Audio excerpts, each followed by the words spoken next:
대한민국의 조용기 목사님을 소개합니다. 저는 오늘 여러분과 함께 예수님이 만난 죄인들이라는 제목으로 말씀을 나누고자 합니다. 아담의 자손들은 모두 다 죄인입니다. 예수님께서 만난 모든 사람들은 다 죄인들이었습니다. 그러나 예수님의 생애 중 특별히 개별적으로 만난 죄인들이 있습니다. 예수님께서 이 죄인들을 어떻게 상대하셨는가를 알아보는 것이 똑같이 죄인된 우리들에게 큰 은혜가 되실 것입니다. 주님께서 첫째 개인적으로 만난 죄인은 바리새인 시몬의 집에서 만난 한 여인입니다. 성경은 이 여인을 죄인이라고 말했습니다. 그것은 누가복음 7장 36절로 50절에 있는 이야기입니다.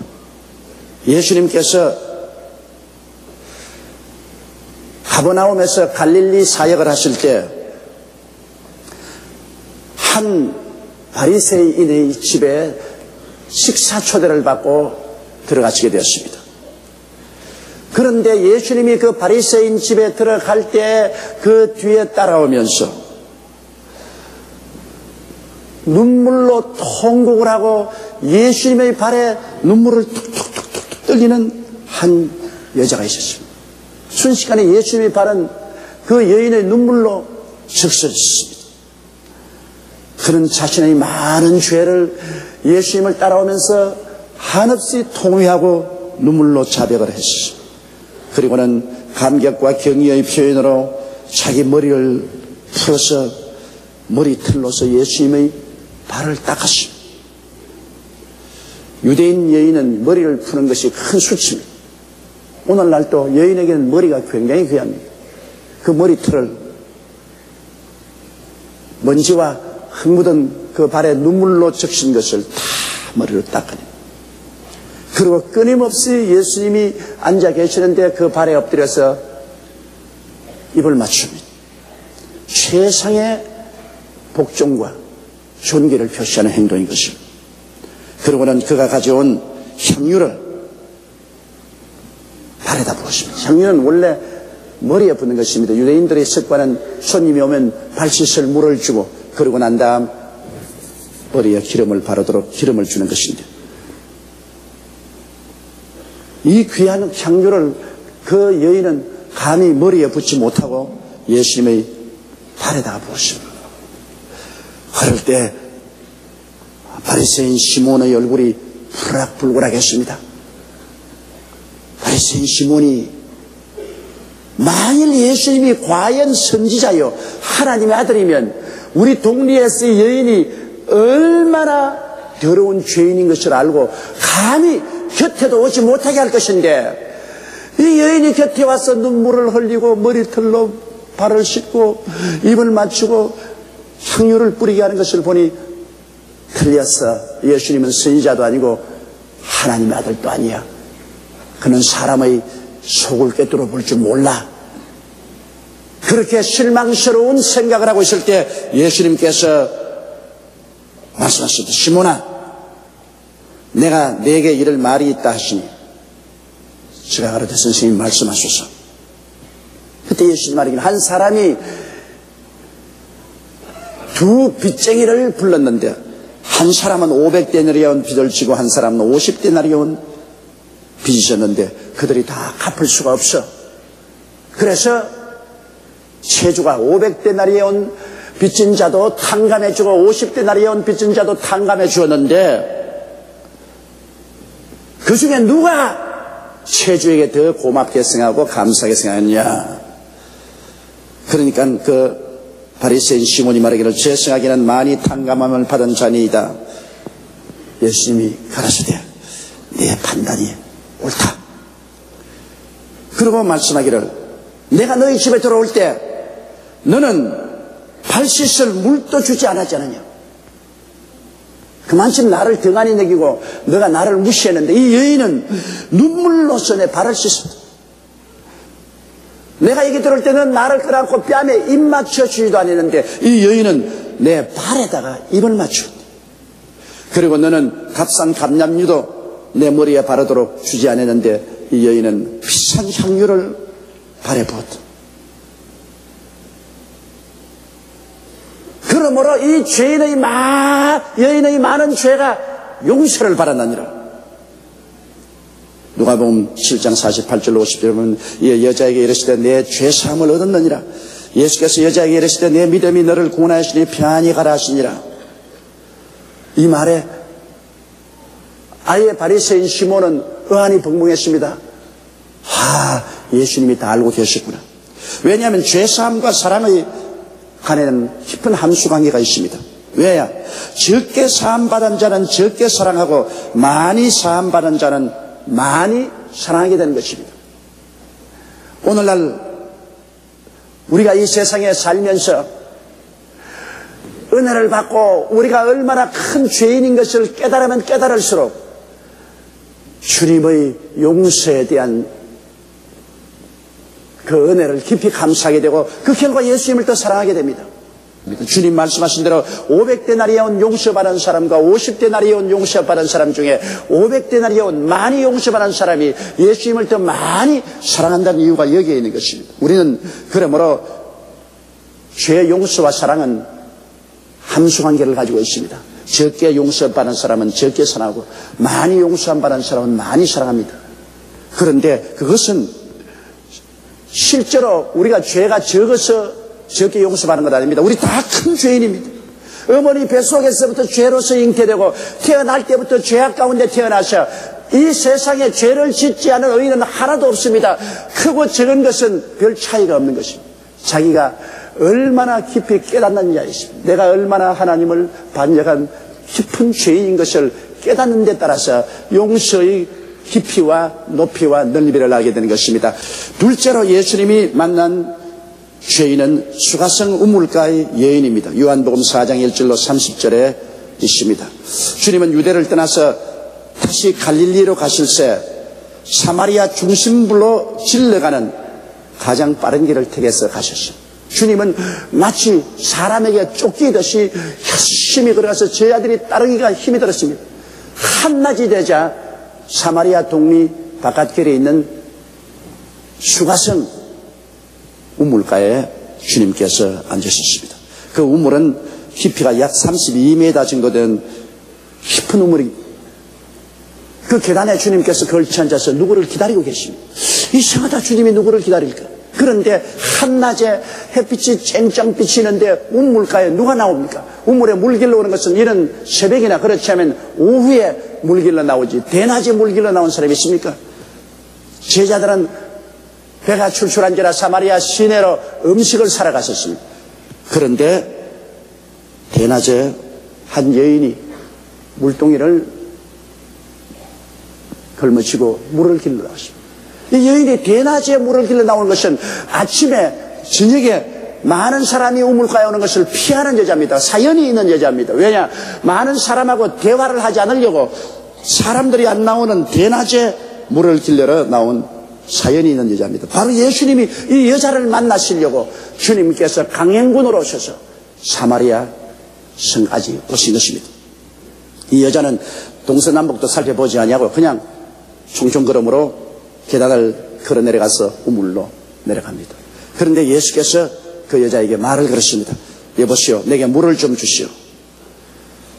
그러자 소스라쳐 놀라면서 쳐다보고, 아니 당신은 유대인인데 유대인들은 사마리아 사람을 개로 취급하는데 개 같은 여자에게 어떻게 물을 달라고 합니까? 그러자 예수께서 내가 만일 하나님의 선물과 또 내게 물 좀 달라 하는 이가 누구인 줄 알았다면 내가 그에게 고하였을 것이요 생수를 주었을 것이라. 그러자 여자가 한심하다는 듯이 예수님을 쳐다보고 바로되 주여 물기를 그릇도 없고 이 우물물은 깊은데 어디서 생수를 이렇게 삼나이까? 당신이 우리 조상 야곱보다 더 큽니까? 야곱이 이 우물을 파서 그 자손들과 그 짐승들이 다 마셨는데요. 그러나 예수님께서는 핵심을 찔러 말합니다. 이 물을 먹는 자마다 다시 목마르거니와 내가 주는 물을 먹는 자는 영원히 목마르지 아니하리니 나의 주는 물은 그 속에서 영생하도록 솟아난 샘물이 되리라. 이 여자의 심금을 무의식적으로 울리는 것입니다. 이 물은 또 마셔도 목마르고 또 마셔도 목마르고 또 마셔도 목마르고, 세상의 쾌락을 찾아서 나가는 사람은 지위, 명예, 권세, 쾌락을 또 얻고 또 얻고 또 얻어도 그것이 만족을 두지 못하고 계속 목마르다는 것입니다. 세상 것으로 목마름을 채우려고 하면 할수록 목마르다. 그러나 내가 주는 물을 마시면, 이것은 마시면 마실수록 속에서 영원히 솟아나는 생수가 되어서 만족하게 된다는 것입니다. 그 말을 듣자 그 여자에게 수긍이 갑니다. 그는 이 우물물을 계속해서 와서 마시지만 늘 목마른데, 주님이 한번 마시면 영원히 솟아나는 생수가 된다고 하시니까 여자가 가로되 주여 이런 물을 내게 주소. 목마르지도 않고 여기 물길로 오지도 않게 하소서. 그 물은 영생의 샘물인 것입니다. 예수님께서는 이 여자를 회개시키기 위해서 유도해 나가는 것입니다. 왜냐하면 사람마다 자존심이 있습니다. 자존심은 인간이 지키는 최후의 보루입니다. 주님은 인간의 자존심에는 손을 대지 않습니다. 스스로 자존심의 문을 열도록 하지 주님께서 두들겨서 자존심을 열도록 하지 않습니다. 우리 사람들은 쉽게 상대방의 자존심을 짓밟아버립니다. 그래서 깊은 상처를 줍니다. 사람이 자존심에 상처를 입어버리면 그 다음에는 사람 되기를 거부합니다. 짐승이 될 수 있습니다. 오늘 많은 가정이 이혼하는 것은 부부간에 하자는 것으로 싸움이 붙었으나 남편이 부인의 자존심을 짓밟아버립니다. 부인이 남편의 자존심을 핥혀버리면 그거는 돌이킬 수 없는 상처를 입힙니다. 그때는 만정이 떨어지면 그건 원수가 됩니다. 돌아섭니다. 예수님께서 죄인을 회개시킬지라도 비록 더러운 죄인이지만은 자존심을 주님 존경하십니다. 주께서 그 자존심을 짓밟지 않습니다. 자존심을 핥히지 않습니다. 스스로 자기의 마음의 자존심을 열고 회개하게 만듭니다. 이 여자가 5 남편을 바꾸고 6째 남편하고 사는 것을 알면서 주님은 스스로가 고백하도록 유도하시는 것입니다. 그래서 주님이 내가 이 생수를 줄 것인데 당신 남편을 데리고 오시고, 여자는 충격을 받았습니다. 그래서 이 여자는 말하기를 나는 남편이 없는데요. 예수님이 내가 남편이 없다는 말이 옳도다. 내가 남편 5이 있었으나 지금 있는 자는 내 남편이 아니니 내 말이 참되도다. 와, 이 말은 이 여자의 가슴에 충격을 주었습니다. 와, 선지자구나. 내가 살아온 길을 환히 들여다보고 있구나. 예수님이 이 말씀하신 것은 그 여자의 자존심에 조금도 상처를 입히지 않았습니다. 이 여자 스스로가 남편이 없다고 하기 때문에 예수님이 이 여자를 칭찬했습니다. 너 말이 옳다. 너 남편이 없다. 5이 있었으나 다 버리고 6째는 오다 가다가 사는 사람이다.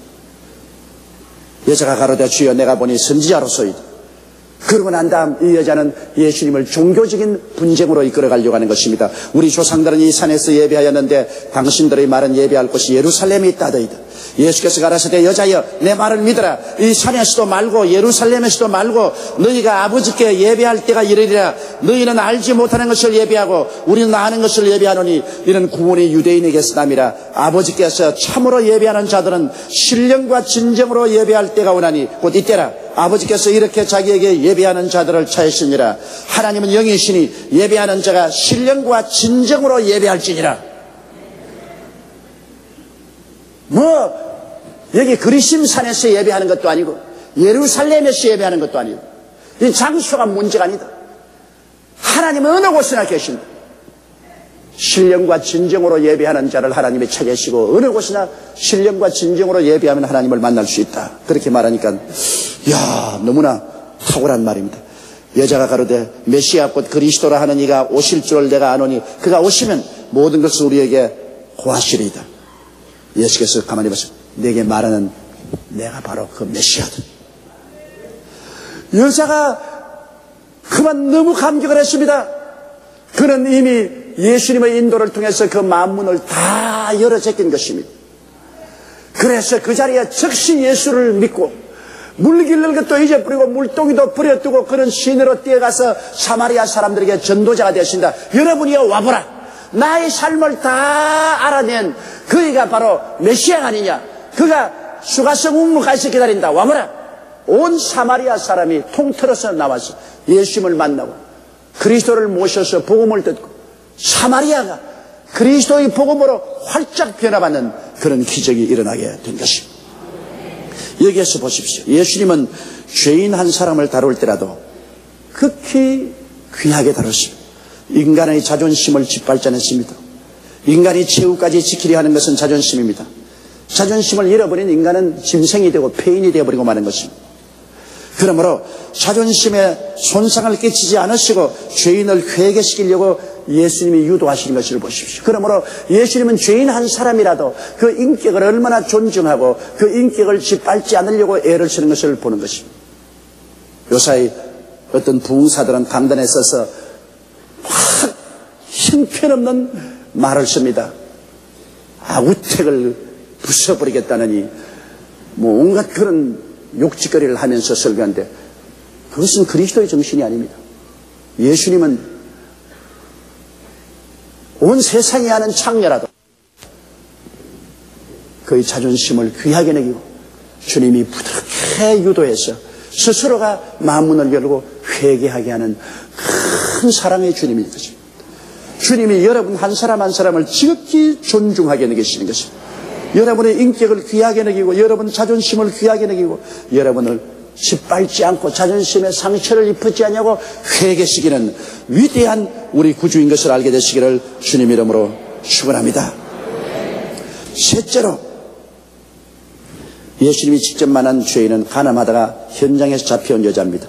요한복음 8장 3절로 11절에 예수님께서 아침에 성전에 들어와서 말씀을 전가하니 백성들이 다 모여서 예수님 말씀을 듣는데 갑자기 바깥에서 금속성의 여자 음성이 납니다.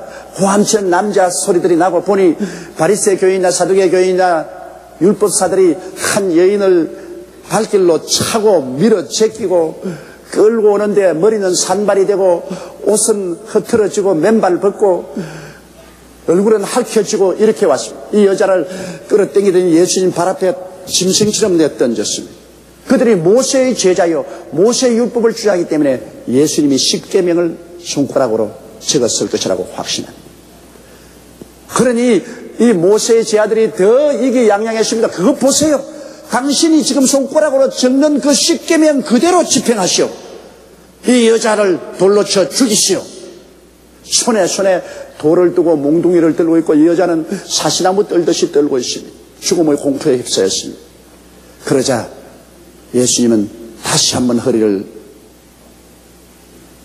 굽혀서 글을 쓰기 전에 쳐다보시고 당신들 중에 죄가 없는 자가 먼저 돌을 들어 이 여자를 치시오. 그리고 예수님이 글을 적습니다. 보니까 큰 자로부터 적은 자까지 자기들이 생애에 지은 엄청난 죄들이 예수님의 손가락으로 막 적어져 나갑니다. 자기는 홀로 감추어 놓고 자기는 아무도 모른다고 생각한 그 죄들이 예수님의 손가락에서 막 적혀 나갑니다. 그들은 감명을 했습니다. 만일 내가 돌을 들어서 이 여자를 쳤다가는 그 다음 차례는 예수님이 돌을 들어 나를 칠 것이다. 이 잘못 걸렸다. 달아나죠. 큰 사람부터 적은 사람까지 돌멩이와 몽둥이를 놓고 슬며시 빠져나갑니다. 아이 나는 집에 지금 바쁜 일이 있어. 내가 가봐야 되겠어. 자네들이 돌로 치여. 또 다른 사람은 야 오늘 아침에 회의가 있는 걸 모르고 내가 여기 와서 시간이 너무 자네가 돌로 치여. 나는 가야 되겠어. 전부 다 도망쳐. 그 주위에는 돌만 많이 흩어져 있고 몽둥이만 있고 사시나무 떨듯이 엎드려 뜨는 여자만 있습니다. 예수님께서 여자여 고개를 들라. 고개를 들었습니다. 너 주위를 살펴봐라. 너를 정죄하는 자가 있느냐. 놀랐습니다. 그렇게 아우성을 치는 사람이 다 가버리고 돌멩이하고 몽둥이만 남고 아무도 없어요. 예수님께서 그 여자를 내려다보고 있는데 여자가 눈물을 흘리면서 주여 나를 정죄한 적 없나이다. 뭐냐 나도 너를 정죄하지 아니한다. 가시자서 죄를 짓지 마라. 이것은 예수님께서 그 가늠한 여자의 죄를 타당화시켜 주는 것이 아닙니다. 그렇기 때문에 가서 다시 죄를 짓지 말라고 했습니다. 그러나 예수님이 이 여자를 구출한 것은 예수님이 세상에 온 것은 세상을 심판하러 온 것이 아니라 죄인을 구원하러 오시기 때문인 것입니다. 어떻게 비참한 죄인이라도 주님은 구원하려 오셨기 때문에 죄인을 변호해서 회개할 수 있는 기회를 줘야 되는 것입니다. 그렇기 때문에 주님께서는 율법주의자를 미워합니다. 율법주의자들은 자기의 죄는 다 감추어 놓고 위선적으로 다른 사람의 죄는 칩니다. 자기 눈에 있는 대들보는 보지 않고 다른 사람 눈에 있는 티끌은 보고서 정죄합니다. 심판합니다. 지금 만일 예수님이 우리 국회에 나타났다면 어떻게 하시겠습니까? 여당 야당 서로 치고 받고 네가 옳다 내가 옳다 하는데 아마 예수님이 틀림없이 말했을 것입니다. 너희 중에 죄 없는 자가 먼저 돌로 쳐라. 그리고 예수님이 손가락으로 적으면 국회가 텅 비어버리고 말 것입니다. 여당 야당 다 달아나버리고 예수님 혼자 남을 거예요. 사실 여러분 죄를 짓지 않은 의인이 누가 있습니까? 우리가 해야 될 일은 남을 정죄할 것이 아니라 남을 위해서 기도해 줘야 되는 것입니다. 남이 죄를 지으면 나도 그것을 경계 삼아 회개하고 그 죄를 안 지으려고 애를 써야 되고, 남이 죄를 짓거들랑 어찌한지 기도해 주고 그들을 이끌어서 회개시키려고 해야지 정죄해서 돌로 쳐서 죽이려고 해서는 안 되는 것입니다. 여자여 너를 고소하던 그들이 어디 있느냐? 너를 정죄한 자가 없느냐? 주의 없나이다. 왜? 하나님 앞에서 여러분 우리가 고소할 자는 아무도 없습니다. 우리는 다 죄를 범하였으니 하나님의 영광에 이르지 못합니다. 우리가 필요한 것은 서로 격려해서 회개하고 자복하고 주님 품에 들어가는 것이 필요한 것입니다. 예수님께서는 첫째 죄인도 둘째 죄인도 셋째 죄인도 우리 모든 죄인을 대신해서 주님이 십자가에 올라가서 우리 죄를 걸머지고 몸을 찢고 피를 흘리고 가진 고통과 모욕을 다 당하시면서 우리의 죄를 청산해 주었습니다. 주님께서 영생 클럽에 우리를 가입하게 만들어 주신 것입니다. 예수님이 대가를 다 지불하셨습니다. 그렇기 때문에 예수님은 그 몸을 찢고 피를 흘려 죄의 대가를 지불했기 때문에 한 사람의 죄인도 멸망하지 않고 영생을 얻기를 원하므로 우리 주님께서는 회개하는 자에게 은혜를 주시고, 우리 주님께서는 사람의 자존심을 짓밟지 아니하시고 스스로 회개하게 인도하시고 정죄하지 아니하시고, 주님께서는 다 죽이려고 한 죄인이라도 용서해서 구원해서 하나님의 백성으로 만들어주기를 원하시는 것입니다. 예수님은 죄인들을 사랑하시고 구원하러 오셨습니다. 그 때문에 죄인을 호되게 꾸짖거나 욕하시지 않으시고 죄인의 자존심을 지켜주시면서 회개시킵니다. 예수님은 어떻게 하시든지 온 세상이 다 죽이려고 하는 죄인이라도 끝까지 정죄하여 버리지 아니하시고 구원으로 이끄시는 주님이신 것입니다. 죄인이 자기가 얼마나 큰 죄인인 것을 깨달으면 깨달을수록 예수님의 용서의 높이와 깊이와 넓이를 깨달아 알고 예수님을 더 깊이 사랑하고 감사하게 되실 것입니다. 다 같이 고개 숙여 기도드리겠습니다. 사랑이 많으시고 거룩하신 하나님 아버지, 죄인을 구원하러 오신 예수님, 주께서는 회개하는 자에게는 더 큰 은혜를 주시고 주님은 깨닫지 못하는 사람이라도 부드럽게 인도하여 회개시키시고 모든 사람이 다 정죄해서 죽이려고 해도 주님이 가로막고 그를 살려서 예수님을 믿어 구원을 얻도록 하는 주님이신 것을 감사합니다. 아버지 하나님이시여, 나를 낳은 부모는 나를 버릴지라도 예수님은 나를 영접하여 주신다고 성경은 말하고 있습니다. 죄를 짓고 불의하고 추악하고 버림을 받아야 마땅한 우리들을 오래 참으심으로 주님께서 우리를 불러서 회개하기를 기다리시고 구원하시는 너무나 위대한 구주 예수 그리스도를 인하여 감사드립니다. 이미 우리는 예수를 믿어 구원받았으니 더 감사하고 우리 죄를 회개하신 것을 깊이 깊이 더 느끼고 더 감사하게 해주시고, 아직 예수를 모르는 사람들은 회개하고 주를 믿고 구원에 이르게 도와주옵소서. 예수님 이름으로 기도드리옵나이다. 아멘. 할렐루야. 아멘. 목사님 감사합니다. 구독과 좋아요는 제작하는 데 힘이 됩니다. 감사합니다.